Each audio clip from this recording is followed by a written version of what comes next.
Queria conversar hoje com vocês, e o tema da mensagem tem muito a ver com o que a Safira vive também, lá no Rio Grande do Sul, que é a alegria do reino de Deus. Às vezes a gente não entende como é que as pessoas conseguem ser tão alegres com tão pouco, ou tão infelizes com muito, né? É uma dicotomia que a gente não consegue entender às vezes, e às vezes nem nós, com as nossas poucos recursos ou muitos, consegue chegar a uma conclusão sobre isso, né? A gente vê, por exemplo, a imagem da Madre Teresa, de que tinha os pés até os joelhos cobertos de lama, atolados, e feliz de estar fazendo uma obra que ela achava que era necessário, que ela falava que Jesus a enviou para fazer isso. E é meio estranho isso, né?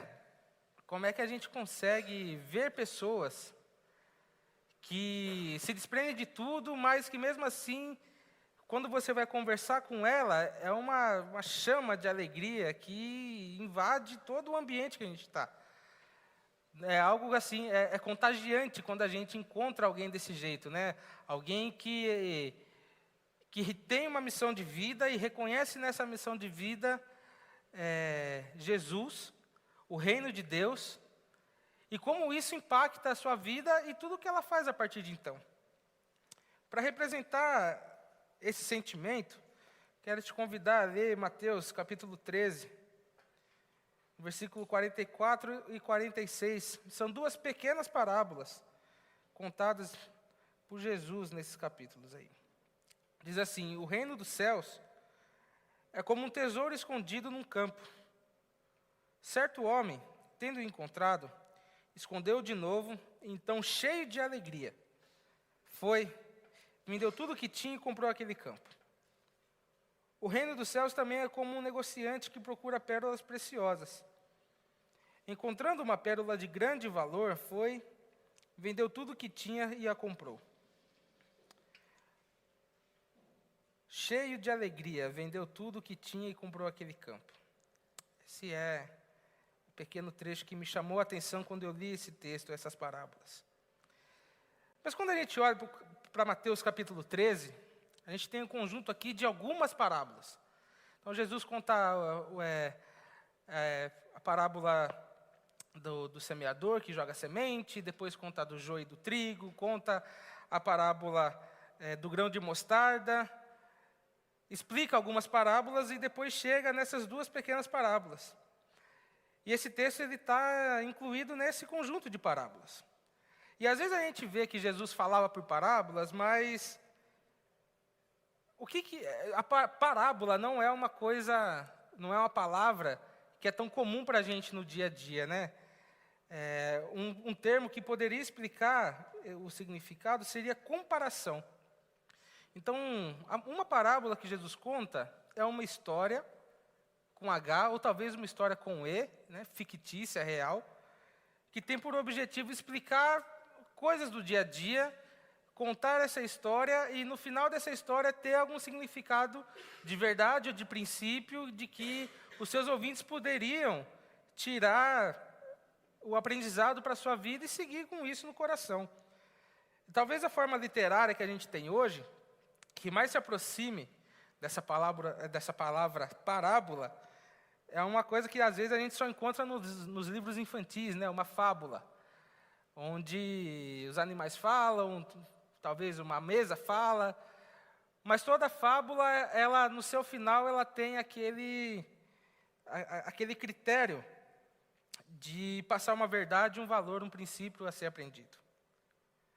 Dito isso, a gente precisa entender também, e é uma pergunta que fica no ar assim, é por que Jesus falava dessa forma?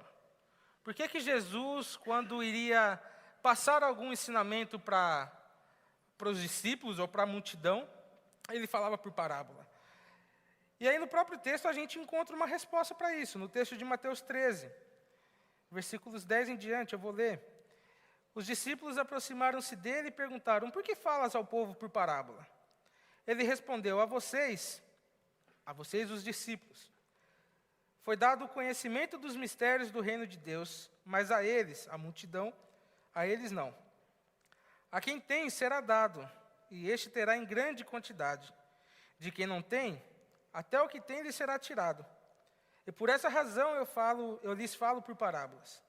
Porque vendo, eles não veem, e ouvindo, eles não ouvem. Ou seja, Jesus aqui, ele faz um filtro, uma seleção de quem tem capacidade de escutar de maneira talvez nua e crua o acontecimento que é a chegada do reino de Deus. Ou não só a chegada, mas como isso vai se desenvolver na vida das pessoas a partir dessa chegada do reino na vida delas. Jesus, então, ele tira de algumas pessoas o peso dessa responsabilidade de, ao ouvir e entender, praticar aquilo que ouviu e entendeu. Jesus, então, ele conta essas histórias porque, para ele, algumas pessoas elas são isentas desse aprendizado, mas não os discípulos não. A segunda resposta que eu encontro, e que talvez o primeiro leitor, ou os primeiros ouvintes de Jesus, a multidão e os discípulos encontraram, de saber o porquê que Jesus fala por meio de parábolas, é que Jesus, embora sendo a segunda pessoa da Trindade, embora sendo o Filho de Deus, embora na teologia a gente fala que Jesus é 100% Deus, 100% homem, Jesus é um homem do seu tempo e de seu contexto. Jesus é um homem que sofreu as coisas que um homem sofre. Jesus chegou a morrer de fato, exemplificando que Jesus, então, estava na terra vivendo tudo que um homem vivia. Então, Jesus é um homem do tempo de seu contexto. E como que a gente entende, então, por que ele fala por parábola, né? Às vezes a gente, século 21, mundo ocidental, a gente tem por explicar as coisas de uma maneira um pouco mais racional, contando, não contando histórias, né? Mas a gente procura termos teológicos para explicar algo, termos filosóficos, e aí a gente lê alguns filósofos, e aí fala que existe dialética, tese, antítese e síntese, e aí a gente procura, então, extrair uma verdade através de um termo, como, por exemplo, o apóstolo Paulo, que, embora judeu, mas bebia muito dessa filosofia do mundo helenista, do mundo grego da época, né? A gente está acostumado com isso. Por exemplo, Jesus, quando ele é perguntado sobre quem é meu próximo, talvez se a gente fosse explicar, por exemplo, se tivesse um quadro, a gente já escreveria próximo, do grego proxime, ou do latim próximos, né? E a gente ia tentar encontrar qual que foi a primeira pessoa que escreveu sobre próximo, e como que ele usou essa palavra, como que isso dava naquele contexto. Mas Jesus, ele não era assim. Jesus, um homem judeu, vivendo na Palestina do século I, tendo uma influência muito forte também da cultura africana, por ter vivido no Egito durante uma boa parte da sua infância. Então, as rodas de conversa, os anciãos falando, né? Jesus, ele, por exemplo, quando ele ouve como é que... Jesus, quem é meu próximo? Jesus, ele para e fala assim, então, havia um homem, e ele descia de Jerusalém a Jericó. Então, ele caiu na mão dos salteadores, e isso e aquilo, e a gente tem a parábola do bom samaritano. Ou seja, era normal da época a explicação por meio dessas histórias. Então, as pessoas ouviam essas histórias e tinham para ela um aprendizado aberto. Não era algo concreto, né? Quem já leu a Bíblia ou os evangelhos mais de uma vez, vai se deparar com isso também, de que a gente lê a mesma parábola e tem várias... Se você lê a mesma parábola, talvez, a semana inteira, faça esse exercício, procure um ensinamento cada dia, você vai encontrar. Então, é para ser dessa forma mesmo. Essa história, ela é para terminar aberta, com um significado comum, mas que você pode tirar várias lições para a sua vida através desse texto, dessa história que Jesus contava. Mas voltando agora para as nossas duas parábolas, explicando por que Jesus falava dessa forma, é interessante que, embora Jesus, no versículo 10 de Mateus 13, falava que contava as parábolas para a multidão, essas duas parábolas, elas foram contadas aos discípulos. Elas não foram contadas para todo mundo. Um pouco antes, no texto de Mateus 13, Jesus, ele conta a parábola para a multidão do joio e do trigo. E aí depois fala que Jesus se afastou e os discípulos foram até ele perguntar: mestre, explica-nos essa parábola. E Jesus explicou que era a parábola do joio e do trigo. E eu não vou me dispor de explicar hoje essa parábola por conta do nosso objetivo, que são essas outras duas. Mas ao explicar essa parábola do joio e do trigo, imediatamente o autor do Evangelho de Mateus coloca essas outras duas ali, quase que de maneira ininterruptas. Então, termina a explicação, joio e trigo, e aí começa: o reino dos céus é como um tesouro escondido no campo. Então, para Jesus, possivelmente, os discípulos entenderam perfeitamente o que significavam essas duas parábolas, pelo fato de ele já ter explicado outra e começado essa. Então, cabe a nós hoje também tentarmos pegar algum tipo de verdade e o significado dessas duas parábolas que Jesus contou, somente para os discípulos. A primeira parábola, ela fala: o reino dos céus é semelhante a um homem que estava num campo e achou um tesouro escondido nele. Ao achá-lo, escondeu novamente, cheio de alegria, vendeu tudo que tinha para comprar aquele campo. Como dito anteriormente, é uma parábola, ela vai contar uma história real ou fictícia, mas que não necessariamente a gente tem nomes de pessoas, né? Aqui tem um homem. Então, um homem, a pergunta que a gente precisa fazer não é quem é esse homem, mas quem esse homem representa como pessoa. Que tipo de pessoa esse homem está representando aqui na parábola de Jesus? Que tipo de homem é esse que está num campo e acha um tesouro de maneira aleatória? Segundo alguns estudiosos, eles chegam à conclusão quase que unânimes de que esse homem, essa pessoa, vou usar o termo aqui, pessoa, é possivelmente um trabalhador assalariado, talvez um diarista, que estava trabalhando num campo de outro homem. Então, esse homem que acha o tesouro no campo é alguém que está lá para cuidar do campo, arar, plantar, colher, carpir, seja o que for, mas que ele encontra o tesouro no campo do seu patrão. É um homem trabalhador assalariado, né? Hoje a gente usa esse termo também para nós. Portanto, o homem trabalhador não estava procurando qualquer tipo de tesouro, mas acabou encontrando acidentalmente. Tem um historiador na época de Jesus, Flávio Joséfo, que ele vai contar de que era normal isso acontecer na época, realmente. De que as pessoas encontravam tesouros escondidos nas terras palestinas. Por quê? Pelo fato de que essa terra já foi, por muitas vezes, campo de batalha, né, cercos. Então, era meio que comum, como se fosse um despojo de guerra de alguém que estava no meio de uma batalha, sei lá, saqueou uma cidade, pegou algum tipo de tesouro, escondeu e enterrou para ele. Para quem é do Clube do Livro, e leu ano passado, ou quem já assistiu O Hobbit, vai encontrar uma coisa muito semelhante disso, né? De que o Bilbo, o personagem principal, o Bilbo, ele, na sua jornada, encontra um baú de tesouro e esconde enterrado numa caverna de Trolls. E os seus companheiros de jornada falam assim, que eles estão fazendo um investimento a longo prazo. Então, era meio que normal isso acontecer. As pessoas irem e enterrando seus tesouros, aquilo que ele conseguia dos seus saques.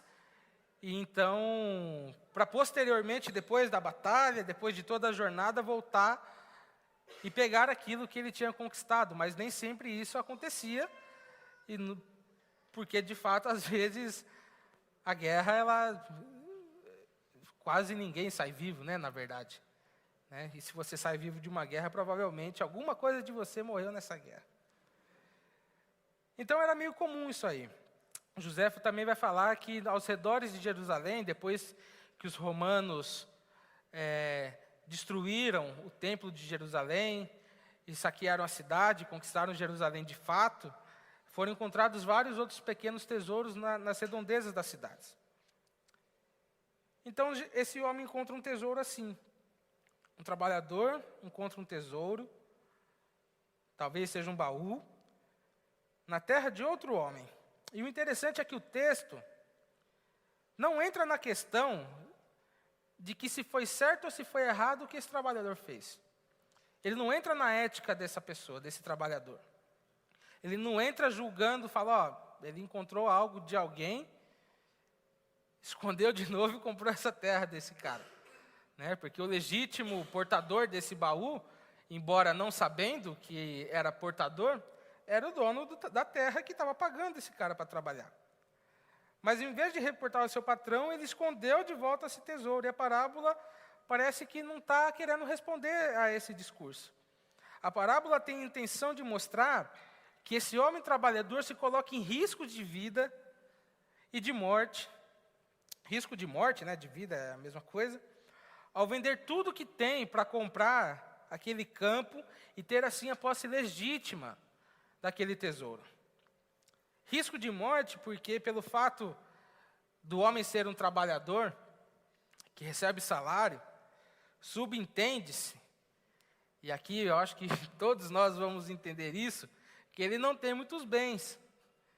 Todo mundo, pelo menos a maioria de quem recebe salário, sabe quanto que é uma luta comprar uma casa, um carro e ter os filhos na escola. Eu ainda não tenho meus filhos, mas pretendo também. Tá, Kátia? Fica em paz. Pega no meu pé sempre. Mas de conquistar alguma coisa, né? É parcelado, divide em 10 vezes no cartão, pagar, exatamente, o carnê das Casas Bahia, da Magazine Luiza, de qualquer forma, mas é uma luta para conseguir as coisinhas para dentro de casa. E esse homem se coloca em risco de vida, porque ele vende absolutamente tudo que ele tinha. O texto não fala que ele vendeu um pedacinho da sua terra e comprou aquele campo. Ele vendeu tudo que tinha, na sua alegria vendeu tudo que tinha. Então podia ser a terra que talvez tinha sua casinha, algumas ovelhas, ferramenta de trabalho, utensílio de casa, absolutamente tudo. Esse homem não se limita a gastar todos os seus recursos materiais para conseguir aquele campo, porque aquele tesouro era muito valioso para ele. Aquele pedaço de terra para esse trabalhador, para essa pessoa, era mais valioso do que sua própria subsistência. Ou seja, se o reino dos céus é como esse trabalhador que encontrou o tesouro, o reino dos céus é mais valioso do que todos os bens materiais e bens fundamentais para a nossa existência, para a existência humana. O reino dos céus é aquilo que dá vida à existência humana. A alegria desse homem de vender tudo o que tinha, porque ele encontrou aquilo que realmente importa na vida dele. O reino dos céus é que dá vida à existência humana. Essa foi a primeira parábola. Mas depois Jesus continua. Se por um lado temos um trabalhador assalariado, isso aqui foi eu, né? Não é Jesus. Se por um lado temos um trabalhador, por outro temos um homem, agora é Jesus, um negociante de pérolas, que está à procura de pérolas preciosas. Ou seja, parece que isso era algo diário dele, né? Procurar essas pérolas. E tendo encontrado uma de grande valor, vendeu tudo que tinha e comprou. E também seguindo as pessoas que estudam a Bíblia mais a fundo, um comerciante naquela época não era uma pessoa que gozava de total prestígio da sociedade. Um comerciante, e um comerciante de joias, né, de pérolas, era alguém que mentia. Ou talvez escondia o real valor daquela mercadoria para obter o próprio lucro. Então, esse tipo de pessoa não era uma pessoa que era boa pinta, sabe? É aquele cara que nos seus negócios, se ele puder passar a perna no outro, ele vai passar a perna. Se ele puder falar que não vale 10, mas vale 8, 9 ou 5, né? Que é mais grave ainda, ele vai falar isso. Era uma pessoa que não caía na graça do povo, porque era por hábito dele, o trabalho dele diariamente era pegar o bem material de outra pessoa colocar um valor abaixo, talvez não um valor justo, né? Porque toda vez que a gente compra algo ou vende algo que talvez já foi usado, a gente sabe que ele perde o valor do que é novo, mas mesmo assim a gente tem noção do que é um valor justo, né? Mas esse homem, então, ele usava esse tipo de artimanha para sobreviver, para tirar o seu sustento. A estrutura que está montada ao entorno desse negociante nos faz pensar que ele provavelmente tinha uma coisa parecida com uma loja de penhores. Quem já assistiu aquele... Hoje eu estou o cara da série hoje, né? Quem assistiu aquela série que tem, eu acho que é no Discovery, Trato Feito? As pessoas vão lá, vendem e vira aquela negociação, vale tanto, não vale isso. Então vai tentar vender você por aí que você vai conseguir um valor inferior. É mais ou menos isso que acontecia com aquele cara. Ele tinha uma loja, uma pequena empresa talvez, em que ele comprava essas pérolas, joias das pessoas, e mentia e fazia a falcatrua que ele tinha que fazer para conseguir o seu lucro e depois revender. Ou seja, por que então que esse cara vende tudo que tem? Que se ele tinha uma loja de penhores, provavelmente ele tinha um dinheiro em caixa, né, para fazer isso todos os dias. Todos os dias as pessoas iam e ele procurava pérolas preciosas, e quando encontrava, as comprava. Mas o texto não fala que ele esgotou o caixa da empresa, ou que ele permutou alguma coisa para poder comprar essa pérola, porque era um valor que ele não tinha no momento, né? Não, o texto vai falar que também ele vendeu tudo que tinha e que comprou. O que também tem de singular nessa parábola é que parece, no decorrer, se a gente ler de uma maneira mais corrida, de que esse negociante, ele está procurando pela pérola, né? Procurando o reino de Deus, talvez. Diferente do trabalhador de que, acidentalmente, num dia de trabalho, ele encontrou. Mas não. O encontro com a pérola também foi algo repentino para ele. Porque se esse trabalhador, se esse negociante, ele procurava essa pérola de grande valor, se já era o seu objetivo, era mais que normal ele já ter esse recurso para fazer isso, né? Para que quando encontrar a pérola, ele comprava e tinha ela para si. Mas também foi algo repentino que esgotou os recursos dele. E também ele vendeu tudo o que tem, tudo o que ele tinha, as outras pérolas preciosas, talvez, da mesma situação do trabalhador assalariado, todos os itens da sua subsistência, para poder ter na sua posse aquele algo que ele achava que era tão valioso assim. E existe também uma maneira de interpretar o texto bíblico, que é através das alegorias. Do que significa isso, né? Que a gente geralmente faz isso também, de que, isso aqui significa tal coisa, então posso tirar esse aprendizado para a minha vida, né? E eu gosto de pensar essa parábola um pouco de maneira alegórica, onde o negociante de joias é aquela pessoa que vive sua vida normal, estabilizada financeiramente, família estruturada, né? Porque era muito importante ter uma família naquela época, assim, uma família de esposa e muitos filhos, né? Era mais que normal e importante. Mas esse cara que dá aquela passada de perna aqui e ali para conseguir um pouco mais de dinheiro, que não consegue muito, que não encontra dificuldade, sabe, de encontrar o pão de cada dia, aquele cara um pouco mais bem de vida, assim, né, que ganha um pouco mais. Mas que mesmo assim, tendo esses recursos todos para ele, a família estruturada, vida financeira em dia, tudo direitinho assim, sabe? De que quando você está tudo direito assim, às vezes é a gente que fica caçando problema, né? Poxa, está tudo certinho, então que problema que eu vou procurar agora? né? Então você vai se aventurar por aí, né? Mas parece que para ele tinha uma procura de algo que sentia um vazio na sua vida. Diariamente ele estava atrás de pérolas preciosas, e a gente pode entender isso, por exemplo, uma ética diferente. Pô, já tenho tudo certinho aqui, o que eu preciso fazer com meus recursos agora? É ético eu ter tudo só para mim ou não?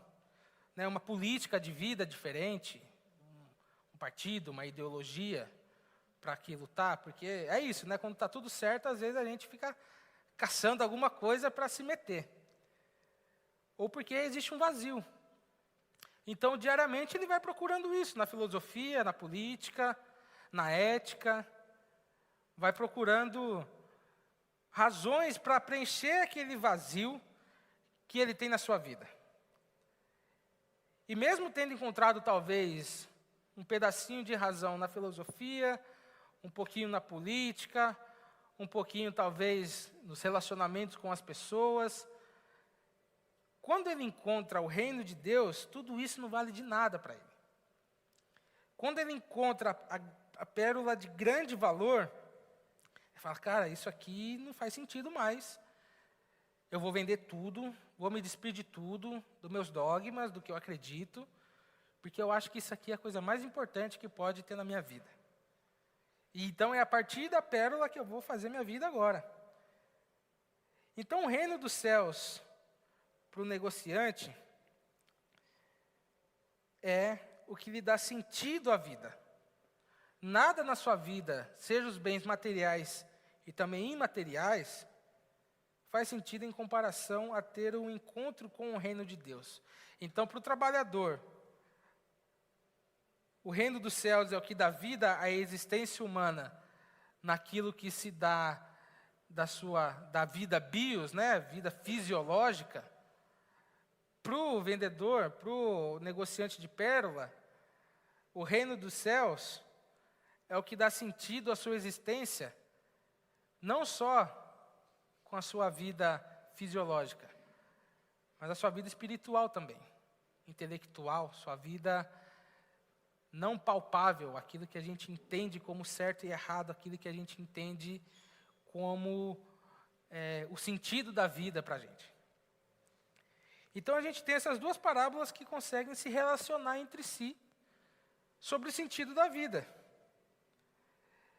E o reino dos céus, Jesus querendo trazer isso, explicando e falando essas parábolas, ele tem tanto valor que a pessoa deve estar disposta, e aqui que também o primeiro versículo que nós lemos, na sua alegria, disposta a abrir mão de tudo que possui para conseguir obter o reino dos céus. Jesus, em momento algum, e eu também não aqui, está falando que qualquer pessoa, ou uma pessoa, ninguém, pode comprar o reino com o dinheiro. Mas o principal e o mais valioso de tudo na vida é a própria vida no reino. É a própria disposição de deixar tudo e ter essa experiência de ter a sua vida centrada no reino de Deus. Então deixamos tudo de lado, material e imaterial, em troca desse reino que dá sentido para nós e produz uma nova história para nós. É interessante pensar também que essas duas parábolas, elas podiam ter sido mais duas histórias de alguém que estava procurando algo, achou, comprou, ficou feliz, porque é isso que acontece quando a gente acha algo que nos deixa feliz. Essa semana eu comprei um livro do Júlio, eu estava procurando há um tempo e fiquei muito feliz. Obrigado, Júlio. Encontrei, fiquei bastante feliz com isso. Hoje tenho ele em posse das minhas mãos. Mas a semana que vem, talvez, eu vou procurar outra coisa para me deixar feliz e investir os meus bens para isso. Mas isso é uma reação de qualquer pessoa, qualquer um de nós tem esse tipo de reação. Mas é a reação extraordinária do texto, que está em, com alegria, se desprender de tudo e de experimentar uma vida de pertencer ao reino. As duas parábolas não nos falam o que aconteceu com esses dois homens no final, a partir do momento que encontraram que comprou o terreno, que encontrou o seu tesouro, ou do outro que comprou a grande pérola. Porque a parábola não precisa explicar mesmo, né? Ela já dá para entender que uma nova vida começou a partir desse encontro. Uma nova vida se inicia a partir do encontro com Jesus no reino de Deus. Então, como disse anteriormente, a parábola às vezes não precisa ser explicada nem terminada de uma forma do que a gente está acostumado a aprender, a ler, ouvir as histórias aqui no nosso dia de hoje. Porque os discípulos com certeza entenderam isso. O reino dos céus é como um homem que achou um tesouro, vendeu tudo o que tinha, com alegria, se desprendeu do que tinha, de todos os seus bens materiais, se colocou em risco de morte, mas comprou aquele campo para aquele tesouro. O reino dos céus é isso. Ou seja, o reino dos céus é a sua vida que começa a partir do encontro com esse próprio reino.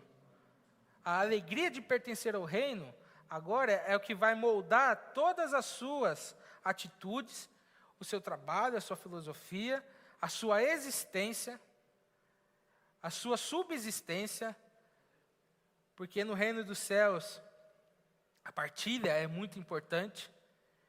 Então, se eu tenho 10, preciso de 5 para sobreviver, não para viver. É louvável e às vezes até é algo imperativo que a gente distribua os outros 5. O reino dos céus é como o homem que encontrou um tesouro no campo e vendeu tudo. A sua vida agora, a sua alegria de pertencer no reino, transforma a maneira de viver, minha e sua.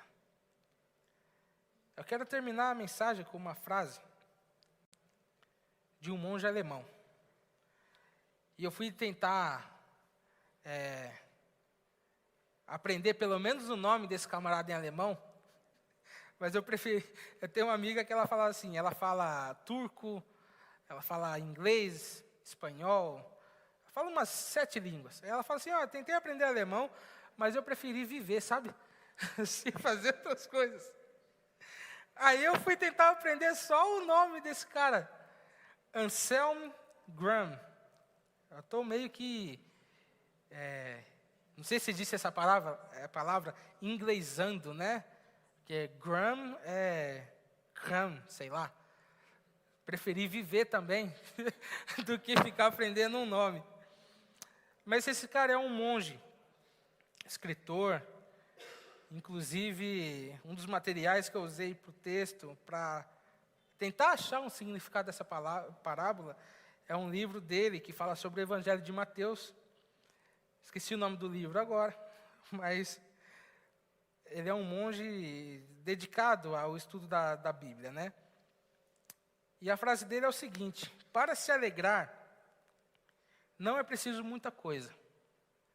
Estar presente por inteiro, no momento é o suficiente. Achei muito interessante essa frase, sabe? De que parece que às vezes a gente procura ter muita coisa para ser feliz e esquece, ou fazer muita coisa, né? Tenho atividade, hoje eu estou fazendo um monte de coisa na igreja aqui, mas esquece de que o mais importante é estar inteiramente vivendo o presente. É inteiramente estar vivendo a alegria de ter encontrado o reino de Deus. Não dá para a gente ser feliz sem estar por inteiro vivendo isso que a gente chama de evangelho.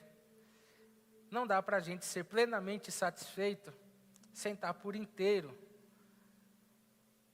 participando do reino de Deus aqui e agora.